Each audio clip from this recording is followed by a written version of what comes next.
So Greg is CFO at Ygrene Energy Fund. If you're not familiar, Ygrene is the leading residential and commercial property assessed clean energy financing company in the US. Closing of Ygrene's $343 million securitization of high quality commercial and residential property assessed clean energy, that's PACE, assets. Without further ado, I'll hand it to you, Greg. And again, folks, if you do have questions, please type them in the Q&A box, and we will get to them in approximately 10 minutes. Nick, thank you very much. Hey, everyone, it's good to see you. And today I wanted to talk about a few things related to greening the residential real estate footprint in the United States, particularly to highlight the large opportunity that exists to transition our residential building stock to a much cleaner, more efficient, and safer, healthier building stock.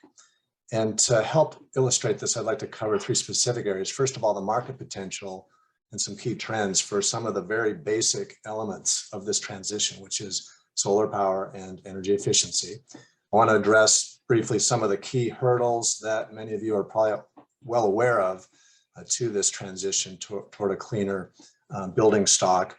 And then third, we'll go into a few areas of potential solutions, and with a particular focus on the residential PACE side of the equation, and talking about the potential for some innovation in residential PACE. Many of you know that the market for residential PACE in the United States is limited right now to only 3 states. I'll go into some reasons for that. Jessica mentioned earlier how there were active programs in 25 states. Well, that's because they're all C-PACE states. Of those, only 3, Florida, California, Missouri, really are active in the residential market. But let's get going on the market potential for this transition, and generally speaking, the investment opportunities that are going to be in this sector of greening the residential real estate market. Just for context, remember that the residential building stock in the US consumes about 20% of the energy produced in the United States, a large share of which is fossil fuel based. Now, of course, the other contributors are really a big problem as well. Commercial and industrial is nearly 50%. You've got transportation, it's about 35%. So it's this big opportunity for an overall reduction in CO2 emissions when you look across all of the building stock. But the residential one is what I want to focus on today.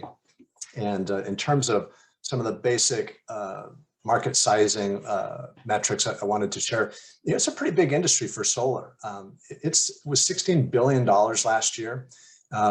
It's expected to get up to $19 billion by the end of 2023.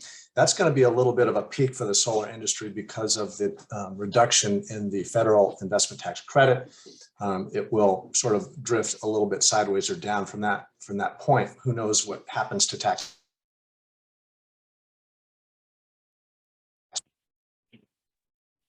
Are you with us, Greg?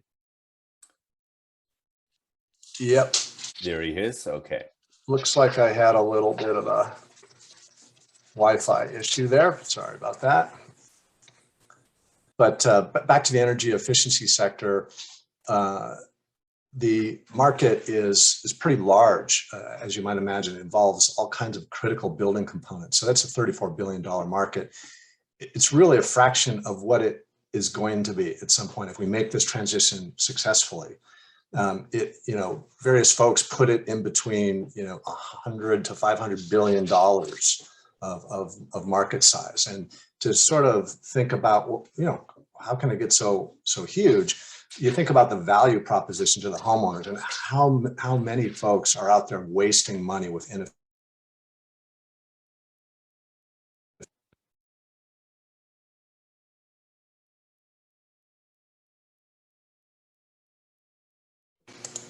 Greg, we'll keep rolling. Okay, just curious if my mic is still working.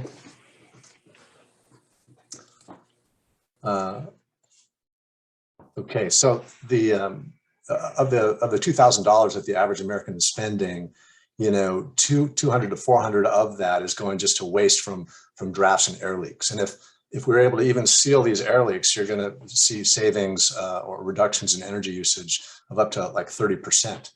And then if you bring in the energy efficient windows and the opportunity to reduce heat loss, you're going to see a 25 to 50% reduction in your energy usage if you're able to accomplish that.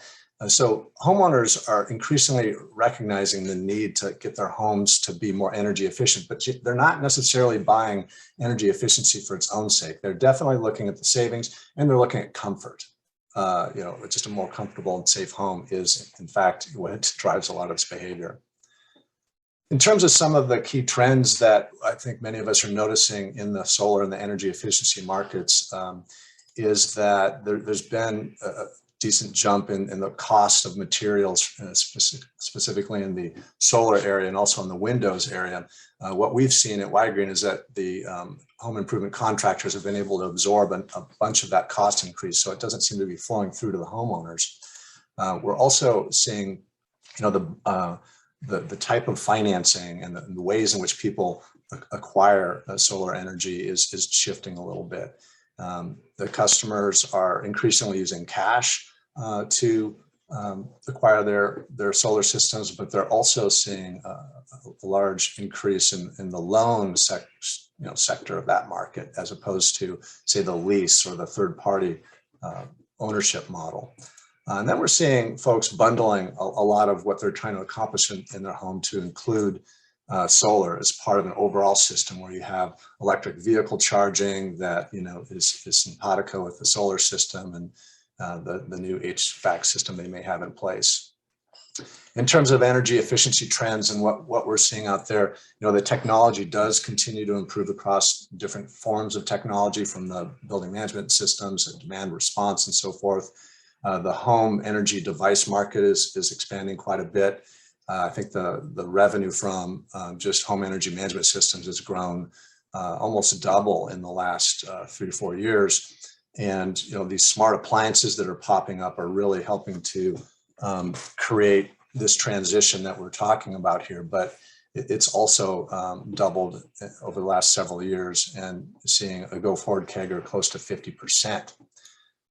Well, with the size of the market and the potential for this transition in the residential buildings stock, it is not as fast as we want. We being all of the folks that care about the planet and about our communities. And so there are hurdles that are familiar and that need to be solved. I mean, for solar and for energy efficiency. On the solar front, you're going to find that affordability and access to credit is going to be a continuing issue, especially in lower income communities across the United States. There's a patchwork of incentives at the state and local level that are hindering development. Cost and efficiency of battery storage is still something that needs to be solved. And then for energy efficiency, it's really just a lack of awareness, a lack of understanding of the potential for homeowners to make these improvements and garner really decent savings. There's also a lack of alignment between all of the parties that are serving that market, between the contractors, the installers, equipment vendors, the utilities, demand response systems, and so forth.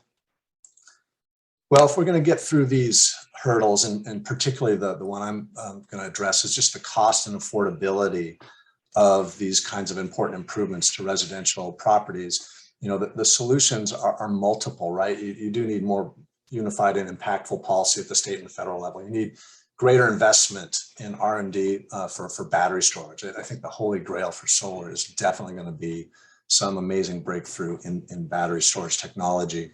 And in eliminating the upfront costs, innovations in finance are going to continue to come into play. We've seen some very interesting new structures in the solar financing space. But what I'd like to talk about a little bit further here is innovation in residential PACE. It holds still a great amount of promise to democratize credit across a greater number of communities in the United States. Unfortunately, we have, as I mentioned earlier, just 3 states that have adopted residential PACE. And the reason for that is because of the opposition to residential PACE from the GSEs, Freddie and Fannie. They came out in 2010 to say, we don't like this because on principal grounds, it is senior to a mortgage and we're the senior lender, so we just don't like it. That sort of myopic viewpoint is fully understandable. And I think there's some things that need to be addressed in our industry over time to help sort of break that log jam. And to do that, we're going to need to address a number of topics at the federal level and then bring it down to the state level. The first is getting real alignment around consumer protections. There's been a perception and plenty of anecdotes about how the PACE financing has been inadequately delivered through home improvement contractors. That has definitely been an issue, but for which the industry and regulations have stepped up to essentially eliminate what used to be some unscrupulous behavior by home improvement contractors to jack up the price of the improvements or to mischaracterize the nature of the PACE financing. So there needs to be an alignment with regulators as to what are the proper consumer protections, building upon all of the progress that Ygrene and others in the RPACE industry have made over the last several years. Now, the alignment with the GSEs is going to be key because they're still going to be concerned about this seniority issue. As Jessica mentioned, really the seniority is not as bad as you would think when you're dealing with just any past due property tax payments, penalties, and interest. But getting them aligned, I think, is going to require some breakthroughs in sort of capital markets finance, structured finance, where we really start to figure out how we can have a limited or stipulated subordination to a senior mortgage that would allow for the GSEs and other mortgage investors to feel like there's adequate protections and rules of the road with regard to working out any foreclosures or any problems that might arise. I will say, by the way, that Ygrene and, to my knowledge, other RPACE originators have never foreclosed on a homeowner, but that the fear by the mortgage companies that can happen and that the PACE companies will kind of direct the disposition of the proceeds needs to be addressed.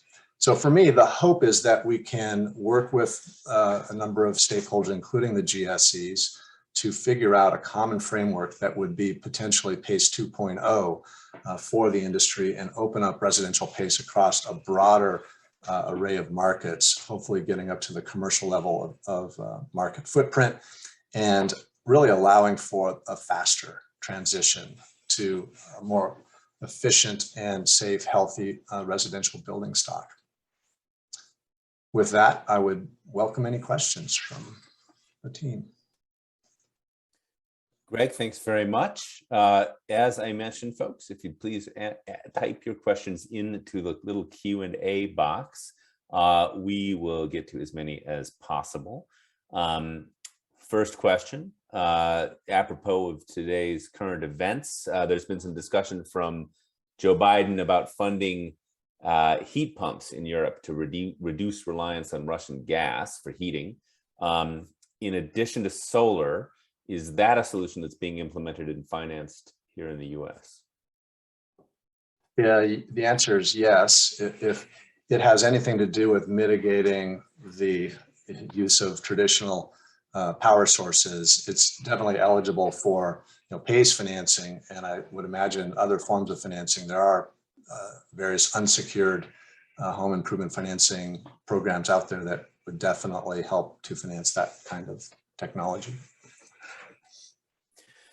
Next question. How important are home energy audits for our PACE, and how good are virtual home energy audits? Home energy audits can be important depending upon the homeowner's desire to specifically, measure what could be saved. We don't find that many of our customers are seeking those audits. There are some policymakers that would like to require an audit on every single project. The reality there is that the cost is pretty prohibitive to do that on every transaction. And so a virtual audit, is something that could be an interesting solution there. I will admit I'm not an expert on virtual efficiency audits, but that kind of approach, I think, is part of the overall solution.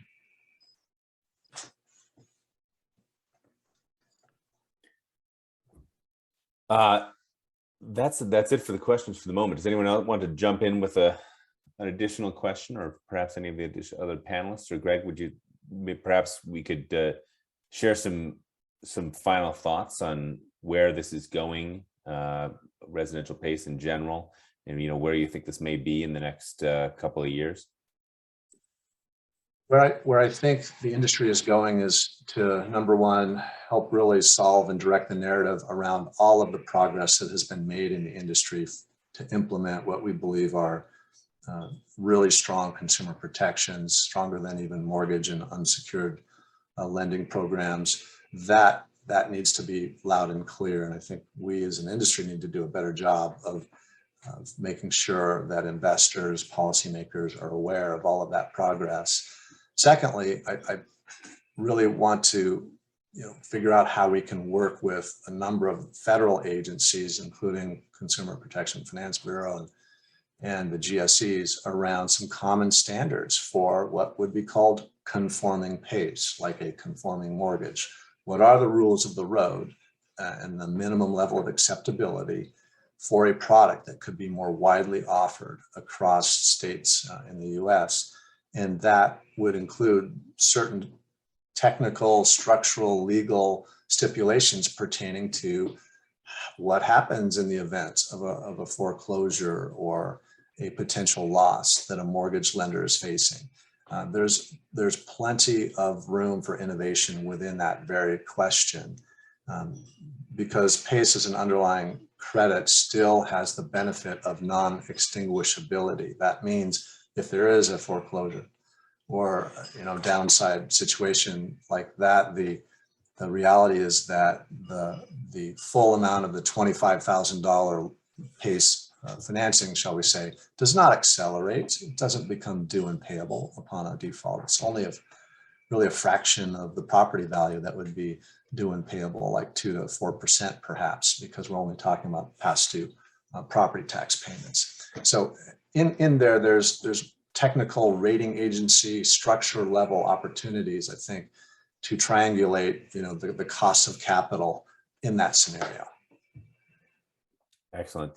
Quick question from Martin. If we recall correctly, California solved the GSE's issues with PACE via a state reserve fund to allay the GSE's concern.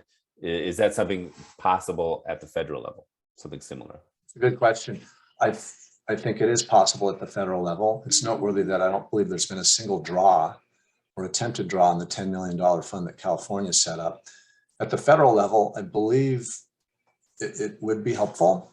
And secondly, that maybe there's something the industry can do as far as a minimal surcharge or toll charge in our financing that helps to serve as some form of insurance to help mitigate any potential losses that mortgage holders might face. So whether it's a private solution or at a federal level, I think that's a good idea.